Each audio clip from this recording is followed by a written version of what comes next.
Hey dudes, welcome to Splat from the Past, the only 80s themed horror and sci-fi show where things can get totally radical. Now today, I will be welcoming back my good friend, Anita Wise. I'm having her on the show today to promote a gig she has coming up in October, and I'm pretty excited about that. I'm so glad that Anita is getting back into the comedy game and getting gigs and stuff, because she is fucking hilarious and a sweet lady, and I'm glad for her newfound success that she's getting. And so we're gonna have a great conversation today. I also would like to say rest in peace to three legends we've lost in the last few days. Sid Haig, you all know as Captain Spaulding in House of a Thousand Corpses, The Devil's Rejects, and the new one, Three from Hell. But he was also the Royal Apothecary on Batman in the 60s. And he was the bad guy in Foxy Brown and the Judge and Jackie Brown. The guy had a versatile career, and I was lucky I got to meet him back in April. Unfortunately, I never got to interview him, but rest in peace, Sid Haig. And then, of course, rest in peace, Robert Hunter, the guy who taught the Grateful Dead how to write better songs, and he co-wrote just about every song they ever wrote from like 68, 69 forward. And then rest in peace, Donna Douglas, Ellie Mae Clampett on the Beverly Hillbillies. It's been a terrible week for deaths. And happy belated birthday to guest Marty Schiff from the George Romero camp. And so here is my new interview with Anita Wise. So, how's everything doing? Things are okay. Nothing terribly exciting happening, but I'm excited about, the fall. Things are began, and so that's great. Yeah, I've got a busy month ahead of me. I'm interviewing, horror movie people for the month of October, and I'm so excited because last year I had maybe 35 or 40 horror people interviews during October, and this year I want to top it or equal it. Wow, that's a lot. Yeah, so I got busy stuff ahead of me, and I'm having people like recording plugs for the show and stuff, and I just want to make it really special this year. So I'm excited. Do you know makeup people on the East Coast by any chance? Makeup people? You mean like makeup people from horror? Yeah. A friend of mine is, hold on, I'm going to put this in. So Okay. I'm sure it works. Okay, can you hear me? Yep. Okay, great. Yeah, a friend of mine is doing a photo shoot October 5th, and he wants, really cool, bluish makeup on his model. So, I'm sure he'll find somebody, but I thought I'd just ask since it's on the topic. Know people. Oh, sure. Yeah, I mean, Facebook me the name and where I can find the person and stuff. Okay. Yes, I'll do that. Yeah, I'm interested in talking to actors, crew members, directors, writers, makeup, all stuff horror. So that would probably be a good fit. So have you? Well, he does it. Okay. Oh, go ahead. All right. Well, I was going to say he doesn't usually do it, so it's not like it's his thing. But he just wants to do a fun shoot like that. But all right. So what's going on? So have you been going up on stage every night and working on material? I've been doing it. I did it too much this summer. I kind of took a break, which was kind of convenient because I didn't have any gigs at the time. Right. Universities worked that out beautifully. And so, but it was, I like to take a break once in a while because then when I come back, I feel so recharged and ready to talk about stuff. And so I did perform recently, and I have a gig this Saturday in Staten Island. Mm-hmm. And so, and then I'm excited about doing the Women of a Certain Age show in Newtown Theater on October 5th. So that's going to be that's always such a fun night. And the next day, Carol Montgomery and Julia Scotti and I think Carol Leifer, I forget who else, they're taping another Showtime show. So that's very exciting, yeah. And her show, Women of a Certain Age, it has like a revolving cast, like whatever town she's in, she lines up people to do it. And her show just got signed by Columbia Artists. Wow. So I know. So it's really, really building up steam. So this will be the show before the taping. Showtime, her second taping. So everybody's very revved up and excited about it. Wow. So are you going to be taped for this show? No, I'm not on this show. Not on this show. No, I'm doing the live show at the Newtown Theater in Newtown, PA. Okay. And then the next day, they're going to Brooklyn and taping the show there. Do you find that after all these years of doing stand-up, you still really enjoy it? I do. I really have a good time. Like near the end there when I was tapering off, I don't even know exactly when I stopped. It was in the early 2000s. It sort of got more and more infrequent. But I was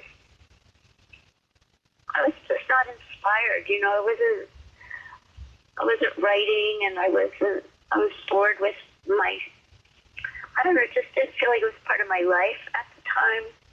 And then, I had a long hiatus where I was, doing other things with my husband. We had a business in a field that I had no prior experience with. And we were importing lighting, really high-end lighting, and going to Italy and visiting these showrooms and working with designers. And it was fun, and it was creative.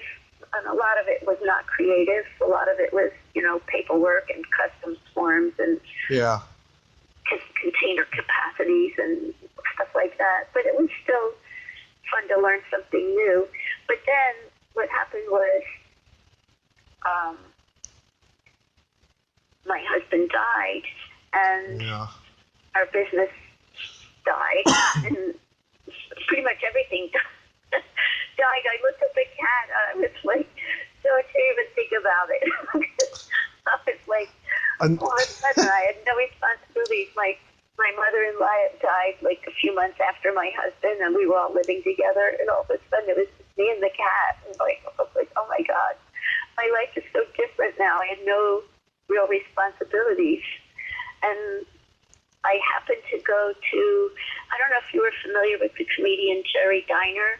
Do you know him? Jerry Diner, no.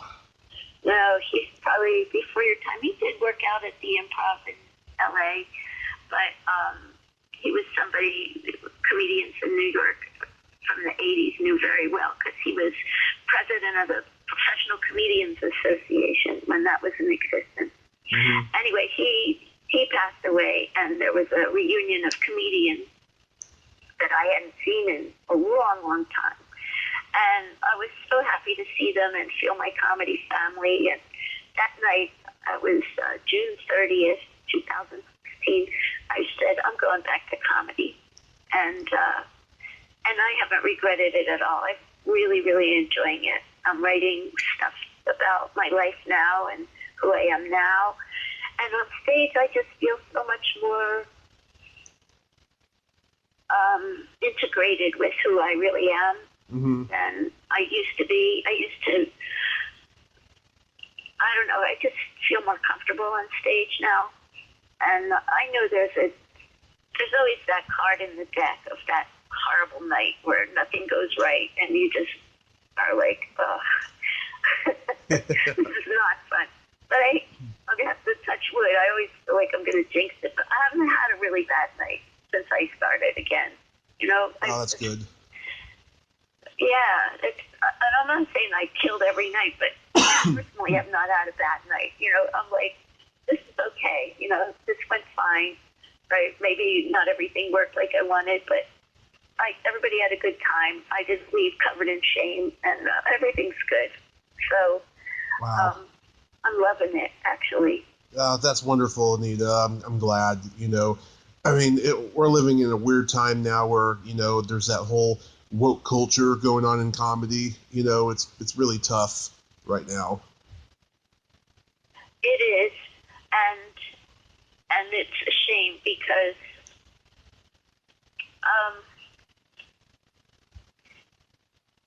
it's oppressive, and it's weird that it's coming kind of from the left. You know, it's like you think of that being like religion or I can't say it, authoritarian government or something like that. And instead, it's coming from what should be a good place, which is, wanting to make sure that everybody's included and no one is triggered or feels bad. But it's become oppressive is the best word, because it's like you can't say anything. You can't joke anymore, and I get the instinct and I approve of it, but there's a certain line, and it's a difficult one to identify, like why should something be okay now and not okay another day, Yeah. What I really think is a shame is when people look back and judge people on context that isn't relevant, that wasn't relevant back then, Right. It was a different time, and it wasn't as woke, that's true, but it's not like the person was saying those things that you would not say today. It's not like it was in the same... Yeah. They weren't being outrageous. They were just being what was normal back then. Exactly. And so I think that's a shame to be judging people on so long ago. I don't know. Yeah, I mean, Eddie Murphy just signed a multi-picture deal with Netflix to have his own comedy specials again. He's been out of the game for 30 plus years. But back in the day, he did all these jokes about AIDS and gay people and stuff. I'm surprised they haven't, come down hard on him, in 2019, although they did come hard on him in the 90s when he went on David Letterman when they were doing shows in San Francisco and all that. Yeah, I remember, I would see him back then. Sometimes he would pop in at the comic strip and do material. And, either him or when anybody did stuff like that, I didn't love it, but I always felt like they had a right to say their comedy. I didn't have to like it. Yeah. Yeah. So I don't know. Like I said, it's a really hard thing to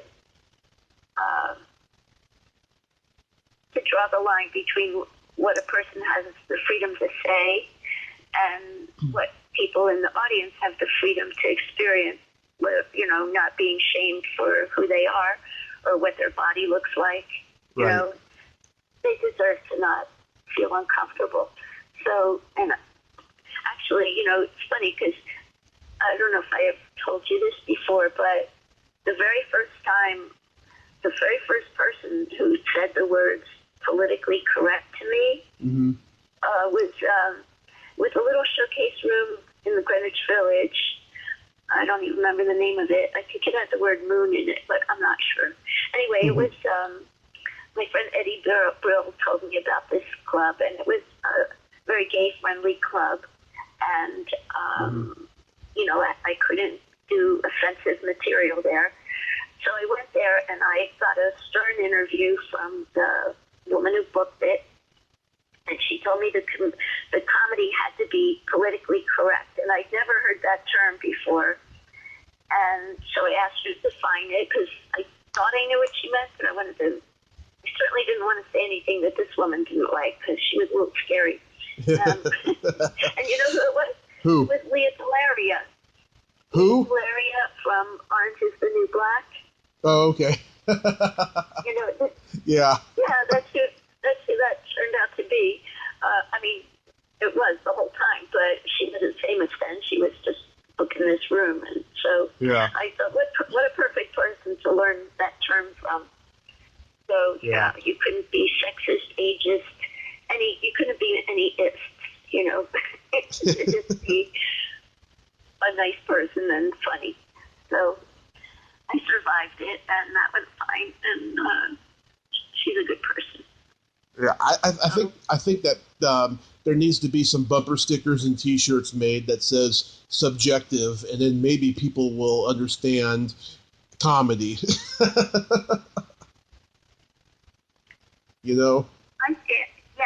And you know, another thing that really bothers me is, here's something, I don't even know if people who are not comics can relate to this, but you know, cops, policemen, they see everything. They see the underside of humanity, and they have a really hard job. Right. And you know, most of them are just trying to be good people and serve. And some of them are not so good, like just everywhere in the world, in every kind of humanity. Right. But they have a very dark experience of life.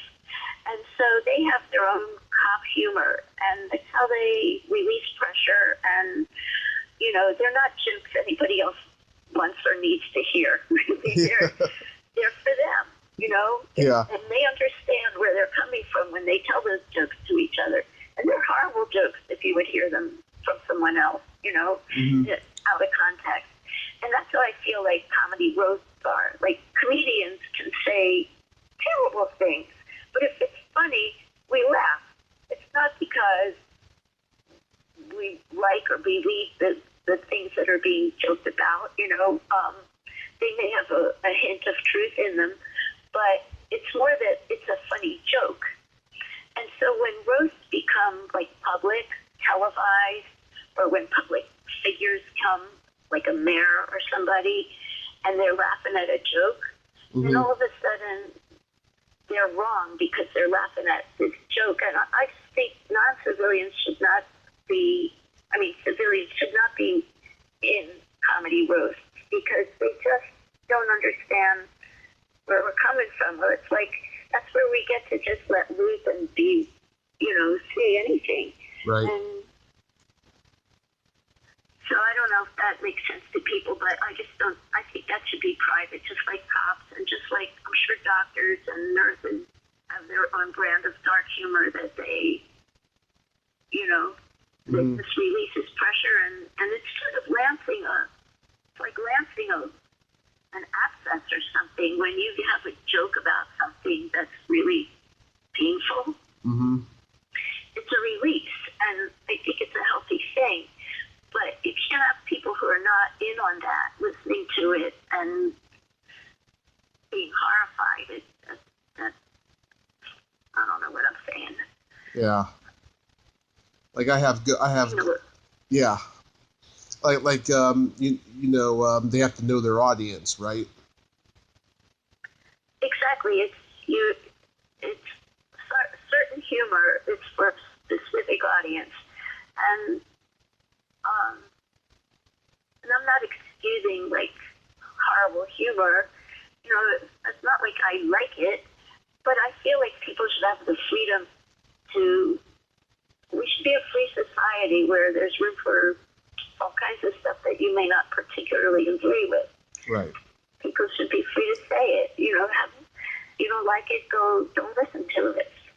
But maybe there should be trigger warnings on the door, you know. Yeah. Before you go to a comedy club, you could maybe rate them like movies, you know. Oh yeah. this is no holds barred comedy, and if you're sensitive about anything, don't go to this show. You know, they have clean comedy. Leslie Norris Thompson, she has the Clean Comedy Challenge, and you know when you go to her show, you're not gonna get anything that's gonna bother somebody. You know, it's just gonna be funny, family-friendly humor, and that's great. So maybe that's the answer: is to just grade yourself and say, I'm R-rated or I'm trigger-rated. Yeah. I don't know. I don't have an answer. I'm just spitballing here. But I do think it's a shame that you just have to be so careful sometimes. And I don't have trouble being careful about not offending people, most people. But I do have to watch myself politically. Like, you can't even, and so you can feel that, you can just hear assholes just puckering when you just go anywhere near politics, and it's like, that's a shame, you know? Yeah. You should be able to talk about things without everybody getting all uptight. They'll start hovering. They'll actually start yelling at you if they think they don't like what direction you're going in, you know, or they think that you're not on their side. And I really regret that, too, because I think good political humor is exactly what we need now, you know, to be able to see things from another perspective and laugh at it. Absolutely. Are you shocked at how low the money is now compared to how much it was 30 years ago when comedians were making a lot of money on the road? I'm not shocked because I saw it go down while I was still doing it, you know. It went from being like good to like, okay, now the airfare is not included. Now now if you want to stay, you have to pay the hotel or, hundreds of dollars less than it used to be. And I hear the stories now, like right now, it's not my living, like it's not the money that I live on. So I'm just happy to be back on stage, and I shouldn't be saying this because then people won't pay me much. But I'm like just happy to be on stage, and it's like, I'm just happy to work. I just want the opportunity to work out. So, but I have heard stories of like people actually working for free because they just want to say they have a road gig, and I'm like, oh, don't do that, Yeah. It's like, it's rude. You can't. I don't know. There's so many comics now, or people who say they're comics, that apparently that's a thing. And all I can say is you get what you pay for, Yeah. But it is an inhibitor. Like, unless I would get like famous, I don't think I can make enough money doing this for a living. So actually now I've got an agent now, and I just had new headshots done. Oh, wonderful. So I'm gonna be going for commercials and theatrical stuff, and hopefully that'll be enough of a supplement that I can afford to do comedy until I break out finally and like a household name. I don't know. Maybe I need to do nasty comedy and get bad publicity. I don't know. I haven't figured out my tactic yet. But that's wonderful, though. I'm very happy for you, Anita. That's just, it's extraordinary because, we live in a time now where people can have second chances, and, there's all these new platforms for people to get successful again. Yeah. Well, for me, success is going to be, working as much as I want to in venues I like with people I like, and being able to afford to live, I don't know what comfortably is, but, buy the shampoo I want, and not worry about, like, having to get it at the dollar store or whatever, just, like, being able to shop at Whole Foods. That would be nice. I think about walking around Whole Foods, and I go, that'd be great to just get anything you saw that you wanted and afford it? Wouldn't that be cool? I've been dreaming of it for years, I'll tell you. Wouldn't that be fun? Whole Foods, that's my fantasy. Not a car. Just shop at Whole Foods with Carefree. Well, I'm a Prime member, so that helps now. Oh. Oh, that's awesome. So there's a game that I like to play with my guests, and how this works is I ask these silly slumber party questions, and you answer them, and then after you answer it, you ask me, and I answer it. Oh, all right. Okay. Anita, are you ticklish? Yes. Tommy, are you ticklish? I am very ticklish. In fact, I am baby ticklish. Oh, really? Baby tick, like you chortle and move your feet? Oh yeah, I get a knee-jerk reaction. I've been known to hit a few people in the groin when they tickle me. Yeah, I'm not ticklish everywhere. I have certain areas that are ticklish, and I'm not going to go into them. Those are my secrets. Yeah. And you can't pry it out of me. Okay. What's your favorite part of the body? Oh, this is so funny you asked that. This is like a very personal story, but it did end up in my act. I was with this guy I've been seeing, and I asked him that question. What I said was, I said, "What's your favorite part?" Is how I worded it. Mm-hmm. And he thought for a second, and he said, "Carburetor."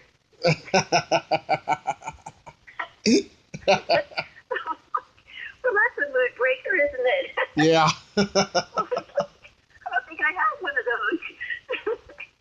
Yeah, that was like the most surprised I've been in a while. Like, what? Where did that come from? Yep. Very unexpected. Mm-hmm. And then I heard a little story about why he liked carburetors. So I was like, wow, this is fascinating. Okay, what's your favorite part? Oh, yeah, I forgot that's my job. Ask you the same thing. My favorite part of the body has always been the belly button. Really? Mm-hmm. Yours or others? I like mine. I liked it better before my car accident because there never used to be scars near it. But I used to like mine. I like others. Yes, I'm just obsessed with belly buttons. So do you have a preference, like any Audi?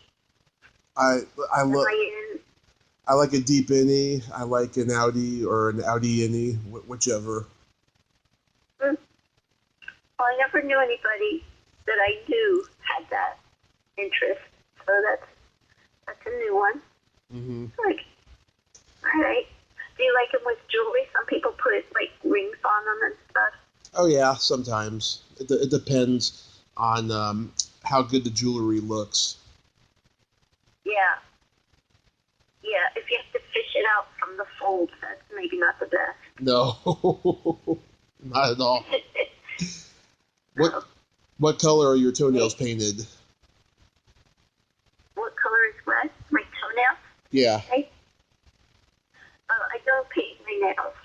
I don't like that whole concept. I used to paint them, but then I saw in a nail salon these girls sitting there with like masks on, you know, who were doing the, and I'm like, if they have to have masks on, why would I put that like on a permeable area of my body, like my nail bed, you know? Yeah. And like when you take off your nail polish that's been on for a while, your nails are yellow.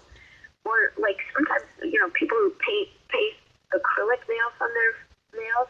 Oh yeah. They look terrible. They're like all corroded, and I'm like, you know what? I'm a natural girl. I buff them so they're shiny, and you know, on very special occasions, I might put like a coat or two of like this pearlescent. Yeah. But my hair cutter the other day, he had black toenails, black polish on his nails. It was very nice. masculine, sandals and black toenails. Love it. I saw that when he told me to bend over and shake my head like a rock star. I checked out his toenails. I was like, oh, look at that. Mine are not colored right now. They are nude. But I had them purple with sparkles a couple weeks ago. Festive. For a special occasion? I went to LA for a couple of days, and not many people seem to notice them. I had more people notice them when I went to LA back in April, and I had Easter blue-green. Oh, okay. Yeah. Yeah, well, it's hard to get noticed in LA for things like that, There's so much else to look at everywhere. So Yeah, it happens. Okay. Yeah, but you would think that would have gotten a glancing nod at least. Mm-hmm. And then my favorite question, is there a stinky smell that just makes you gag? Baby diapers. That's the worst, yes. It's a horrible smell. Like, not all the time, but when you get a ripe one, oh my God, it could make you, like, tear. It's like, yeah, I would say that's the most vivid thing that immediately comes to mind is one of those nasty baby diapers. Oof. Yeah. Yeah, to me, You? yeah, for me it's either farts or feet. Oh yeah, fetid feet are like, especially a stranger on like near you on a bus where you can't move or something, or a plane. Yeah. And they take off their shoe and this moist, fetid smell comes wafting up. Oh yeah, that's nasty. Yeah. Yeah, that's right up there. I had athlete's foot the first 6 months I was out of the hospital, and that was pretty bad. And so, yeah, I just can't stand it. No, you know what's funny though is I happened to be, for a brief time, a friend of mine was a farrier. He shoed horses, and so I was there when I watched him shoeing a horse. And one of the things they do is they scrape inside the hoof, Right. clear out the junk that's in there, whatever, before they put a fresh, and then they smooth it down so it's got a flat surface so they can nail the iron on. And when he scraped it, there was a distinct kind of foot smell coming off the horse, and I was like, I didn't know their feet smelled like feet too, but it had a horsey component to it. It was definitely a foot smell. I was like, oh, how about that? I felt like I had something in common with a horse. Yeah. That I never knew, Yeah. You know what I love? I love like kitten and puppy feet because they have their own little foot smell too that I just adore. Nah, never really noticed that. Faint. You never smelled that? No, not really. It's like a fresh faint, but it's got a little footnote to it. Yeah. Oh my God. Yeah. So list all your upcoming gigs again. Oh, okay. Well, there's oh my God. See, I know I have gigs, but I don't know. You have something this weekend, I remember. Yeah, hold on. I have to look what it is. I mean, let's see, she just told me, she just checked with me. Like, I know it, and the information's there. I should have had this out for you. Let's see, what did she say? Staten Island, the Rooney Bin. That's where I'm going to be for the Fred Rubino show. I'll be hosting. And then, what else is there? I appear somewhat regularly at John and Peter's in New Hope. Not real regularly, but like once in a while. Let's see what else. So that's this weekend and next weekend. And then Newtown is when, October 11th, I think. No, October 5th is Newtown. 5th. Newtown Theater in Newtown, PA. And then I'm away that weekend.